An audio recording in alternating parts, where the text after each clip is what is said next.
यह बात तो सब जानते हैं कि धरती से राक्षसों का अंत करने के लिए भगवान विष्णु ने श्री राम का अवतार लेकर रावण, उसके भाई कुंभकर्ण और अन्य वंशजों का वध किया था। लेकिन क्या रावण और कुंभकर्ण पूर्व जन्म में भी राक्षस ही थे? अगर वे राक्षस नहीं थे तो फिर कौन थे?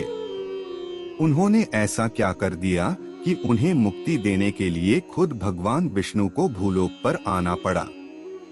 आइए जानते हैं रावण और कुंभकर्ण के पूर्व जन्म के इतिहास के बारे में। नमस्कार, आपका स्वागत है सनातन संस्कृति में। भारतीय पौराणिक कथाओं में दोनों भाइयों के पूर्व जन्मों के बारे में बताया गया है।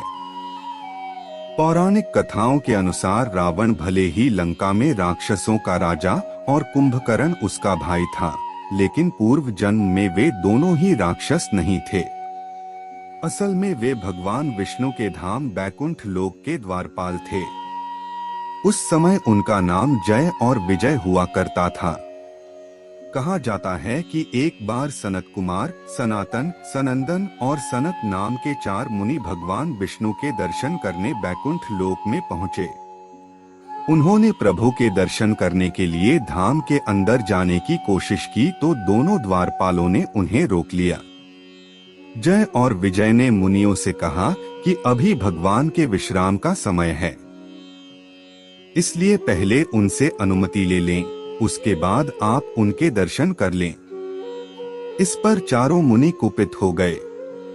मुनियों ने कहा कि भगवान से तो कोई कभी भी मिल सकता है, उनसे मिलने के लिए भला किस तरह की अनुमति की जरूरत होगी।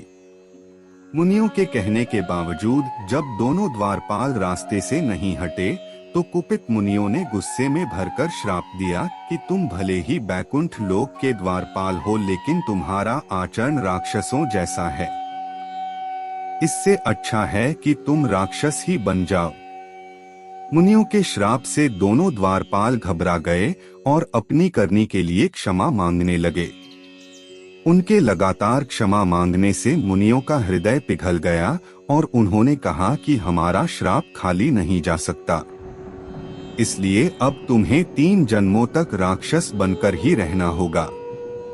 इन तीनों जन्मों में तुम्हें तीनों लोकों के स्वामी भगवान विष्णु ही अपने हाथों से मुक्ति देंगे। उसके बाद ही तुम इस श्राप से मुक्त हो पाओगे। इसके बाद मुनियों के श्राप से ग्रसित जय और विजय ने पहला जन्म हिरण्यकशिपु व हिरण्याक्ष के रूप में लिया। उस जन्म में भगवान विष्णु ने नरसिंह भगवान का अवतार धारण कर दोनों भाइयों को श्राप से मुक्ति दिलाई थी। इसके बाद उन्होंने दूसरा जन्म रावण और कुंभकर्ण के रूप में लिया। इस जन्म में उनको मोक्ष प्रदान करने के लिए श्री हरि ने भगवान श्री राम के रूप में धरती पर अवतार लेकर उन्हें श्राप से मुक्ति दिलाई। इसके बाद उनका तीसरा जन्म शिशुपाल और दंतवक्र के रूप में हुआ। वे भले ही साधारण मानव थे, लेकिन उनकी करनी राक्षसों वाली थी। जिसके बाद भगवान विष्णु के अवतार श्री कृष्ण ने अपने सुदर्शन चक्र से उनका सिर काटकर तीसरे जन्म में भी मुनियों के श्राप से मुक्ति दिलाई। 3 जन्मों तक मुनियों का श्राप भुगतने के बाद वे भगवान श्री हरि के द्वारपाल के रूप में वापस बैकुंठ लोक पहुंच गए। सनातन संस्कृति से जुड़े रहने के लिए हमें अवश्य सब्सक्राइब करें। जय श्री राम।